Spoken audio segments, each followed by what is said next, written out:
Из сборника статей Эмиля Джапаровича Шукурова. Кочевничество. Мировосприятие 21 века. Все мы странники в этом мире. Все мы находимся в пути. Все мы знаем, что мы лишь временно здесь. Все мы находимся в этом отношении в равном положении. Ни для кого и никогда не будет исключений. Нас много, но мы не одиноки. Гость не может быть нежданным и нежеланным. Все мы гости в этом мире. Все, что нам нужно для счастливой жизни, может и должно уместиться во вьюге. Только живая природа может обеспечить нам нормальное существование. Выше жизни нет ничего на свете. Жизнь, любовь и свобода неразрывны. Границы между людьми и народами возведены силами власти. Они не обеспечивают счастья. Материальные блага, как бы их ни было много, ограничены. Безграничны лишь духовное богатство и небо над нами. Делать доброе дело столь же естественно, как дышать. Память предков – то, что не дает нам быть безродными в этом мире. Те, кто дал нам жизнь, дал нам и разум для жизни в этом мире. Все пройдет, и те, кто мешает нашему благополучию, тоже канут в небытие. Джайлю. Дикая красота благодатной природы и вольная кочевая жизнь.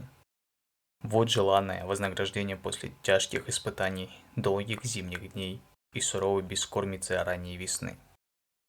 Мягкое лето на высокогорных пастбищах делает нелегкий труд кочевника праздничным.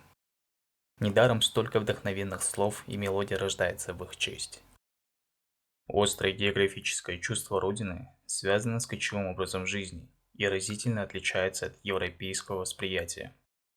Любование пейзажем стало достоянием европейцев лишь со времен Петрарки, который в XIV веке первый стал совершать путешествия ради наслаждения видами диких ландшафтов.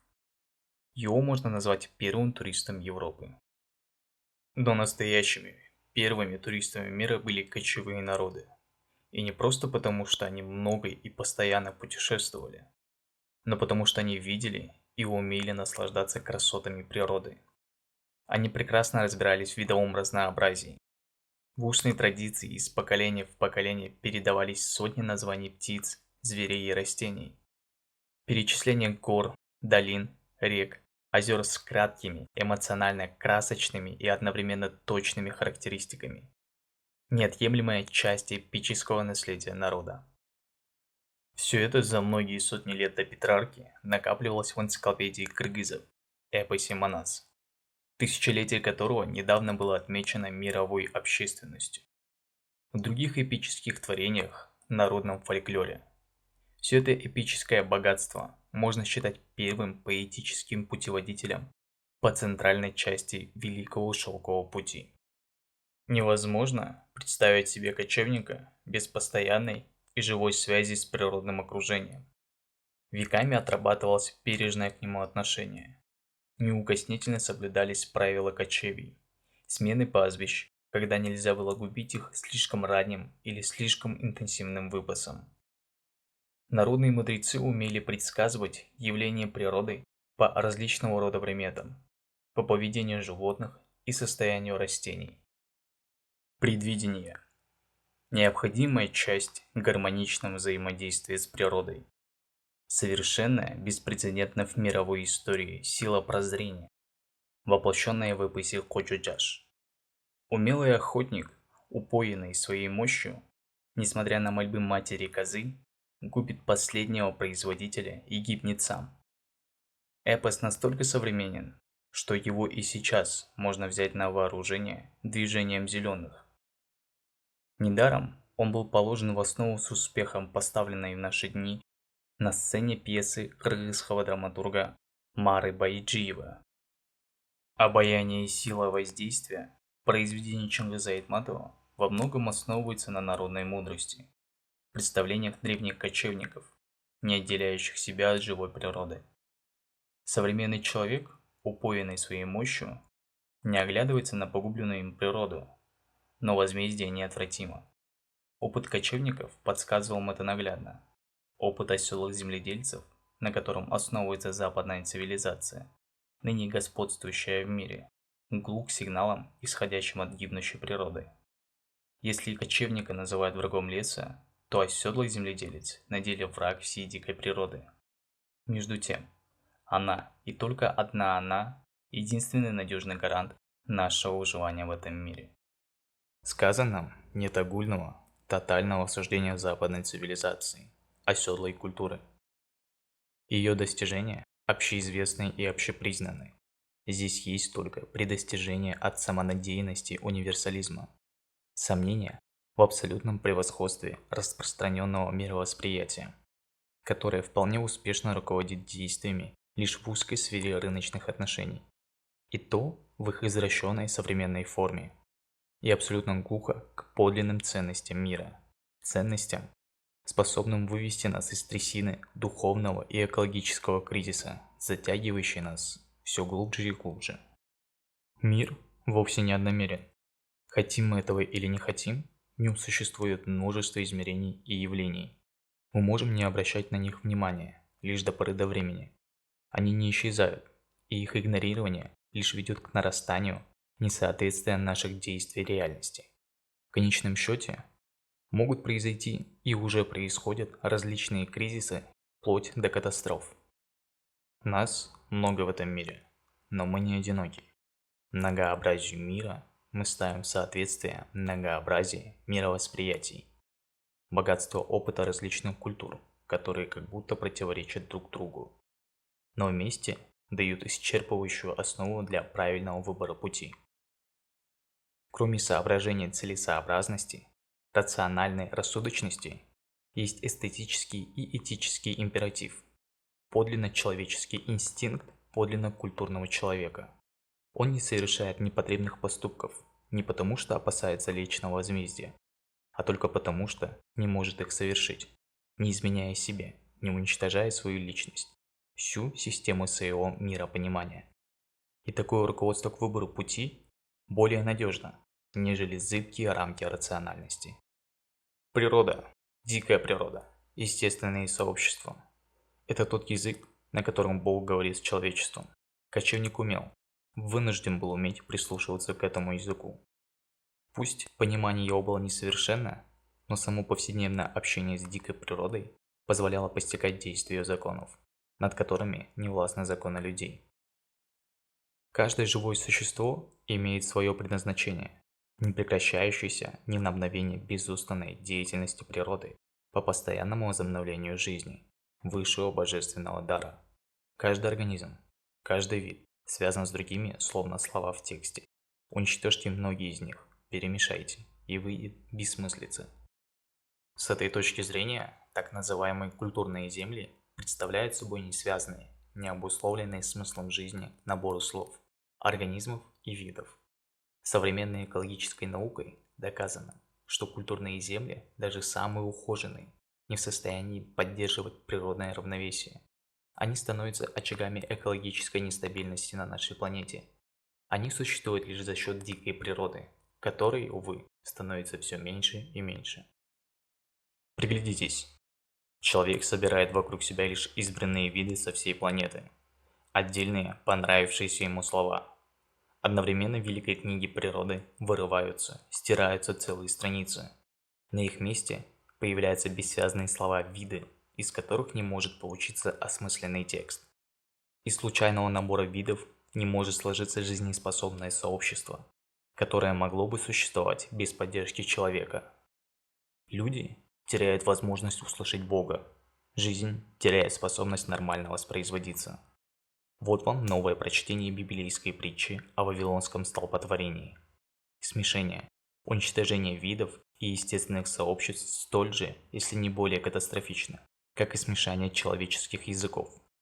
Вот чем кончается кощунственная затея покорения, переделки природы, затея, несовместимая с кочевым сознанием, с кочевой традицией взаимодействия с природой. Джайло – многозначный символ кочевой жизни, символ терпения и неустанного труда, которые будут вознаграждены. Символ отточенного веками уклада и мастерства в изготовлении всего необходимого для жизни. Символ сурового самоограничения будней и безудержного веселья праздников. Символ воли и щедрости. Символ взаимной поддержки и гостеприимства. Символ устойчивого образа жизни. Так было у далеких предков, так будет вечно. Сколько надо было ждать, испытывая вынужденные лишения, сохраняя скот перед зимней стужей и бескормицей, вместе с ним перенося предельное напряжение перегонов по крутым и опасным горным тропам, заснеженным перевалам, чтобы насладиться веселой бесконечной щедростью тучных пастбищ. Эти подъемы и спуски, взлеты и падения приучили к терпению в период невзгод. Эти кочевья приучили обходиться самым минимумом вещей. Если хочешь узнать, насколько ты богат, перекочуй на новое место, говорят кыргызы. Если хочешь узнать, сколько лишнего барахла у тебя. Совершенство – плод экстремальных обстоятельств. Птица – совершенное существо, созданное для полета, куда не возьмешь ничего лишнего и для которого непригодны кое-как сделанные крылья. Крылья кочевника – вещи, которые помогают ему свободно перемещаться в пространстве и не висят на нем тяжким грузом. Вещи, которые служат хозяину, а не порабощают его. Все они, отточенные веками, по-своему совершенны. Арочная конструкция юрт предвосхитила купола соборов и мечетей. Конская сбруя и утварь, одежда и обувь, музыкальные инструменты и украшения все не только отвечали своему назначению, но были одновременно произведениями искусства. Недаром они стали в наше время предметом коллекционирования, но самое главное, произведенные кочевником из природного материала вещи не загрязняли природу как в процессе производства, так и в процессе длительного использования. Одноразовая посуда и вообще вещи одноразового пользования – каприз оседлого, заевшегося человека. Дорого стоящей окружающей среде. Горы отходов ради производства никому по-настоящему ненужных вещей, пополняющих свалки, разрастающиеся как раковые опухоли на теле планеты, совершенно несовместимы с кочевым мировосприятием. Было бы глупо понимать сказанное как призыв вернуться в прошлое, отвергнув все достижения цивилизации. Что греха таить, высказываются иногда такого рода суждения. Крызу настоящему якобы нужны только конь да юрта, бешпармак да комус, а все прочее не наше. Живопись, балет и классическая музыка, западный культур-мультур всякий. На самом деле, отказ от духовного культурного единения с человечеством означает одичание.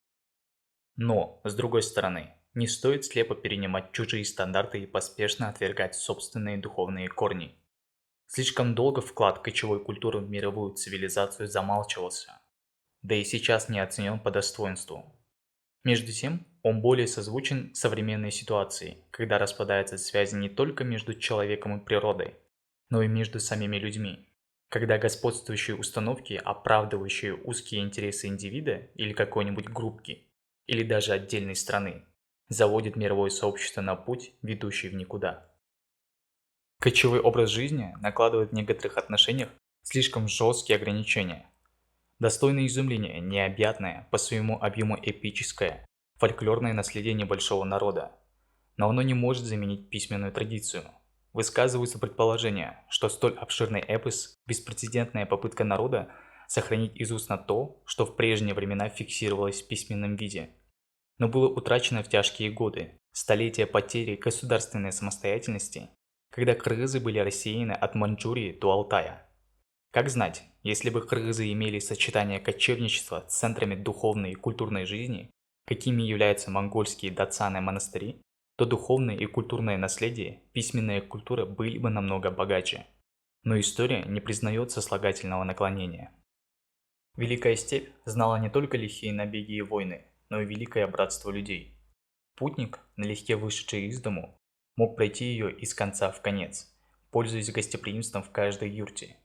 Везде гость мог рассчитывать на то, что он будет принят, накормлен, обеспечен ночлегом.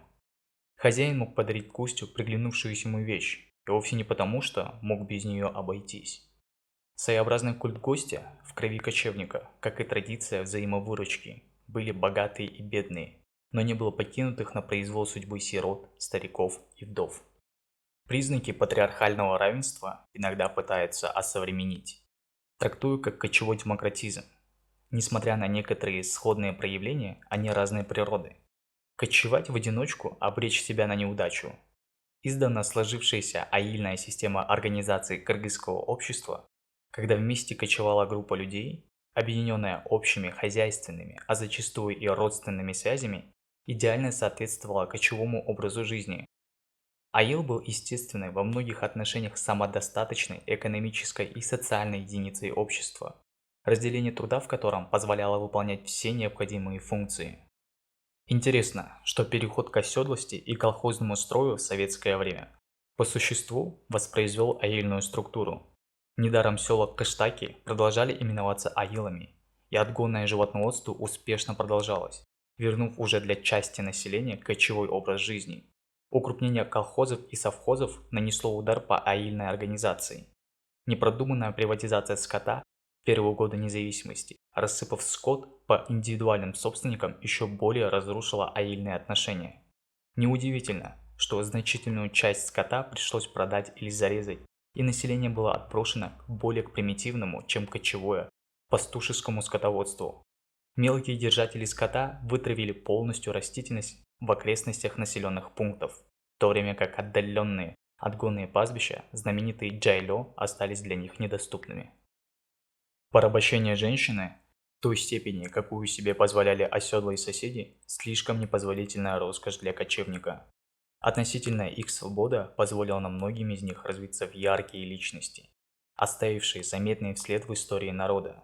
Это нашло отражение и в эпосе. Ханыки, жена Манаса, управляла своим народом в его отсутствие. Знаменитая алайская царица Курманджан-Датка снискала всенародную славу как мудрая правительница, умевшая защищать интересы народа в трудное время.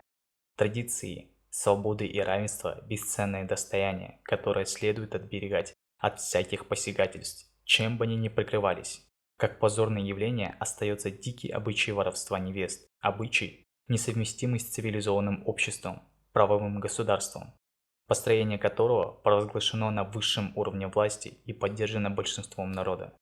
Женщина-мать, продолжительница рода, хранительница очага, первый наставник новых поколений должна быть чтима так же свято, как и предки, которых кочевник знает так же хорошо, как своих современников. Для кочевника история жива, как и для людей библейских времен, когда они могли восстановить свою родословную вплоть до Адама. В бескрайней степи, в море людском, память о предках служила путеводной нитью, объединявшей живущих молчаливой поддержкой тех, кто уже покинул этот мир. Старших уважали не только за мудрость, но и за накопленный годами опыт общения с живущими и умершими. Они олицетворяли устойчивый порядок, справедливость, знание жизни и добро. Совершенство общества определяется не богатством, которое оно способно создать, а тем, как в нем живется тем, кто не имеет сил себя поддержать, за себя постоять, как живется сирым и убогим, больным и старым, вдовым и бедным. Кочевые народы никогда не оставляли их в беде, одинокими.